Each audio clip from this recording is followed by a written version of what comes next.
আপনি কি ভেবেছেন আপনার নামাজ দিয়ে আপনি জান্নাতে যাবেন? আপনি তাহাজ্জুদ গুজার, সেজদা দিতে দিতে কপালে দাগ ফেলেছেন, এটা আপনারা জান্নাতে নেবে না?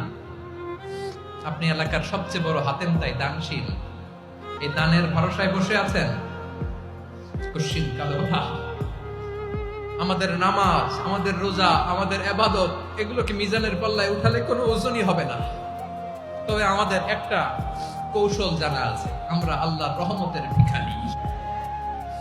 আমরা সেদিন আগেই গুনার স্বীকৃতি দিয়ে দেব। আমরা বলবো, আল্লাহ তুমি প্রশ্ন করার আগে তোমার একটা কথা বলি, আমারে কিছু জিজ্ঞেস করো না, আমি সব করেছি। এমন কোন পাপ নাই যে পাপ আমারে দিয়ে হয় নাই। তোমার রহমত দিয়ে তুমি জান্নাতে পাঠাবা, তোমার দয়ায় জান্নাতে যেতে চাই, আমল দিয়ে না। পারবেন বলতে? কিয়ামতের দিন আমরা বলবো, আল্লাহ আমার আমল দিয়ে জান্নাত চাই না, আমি তোমার দয়া দিয়ে জান্নাত চাই।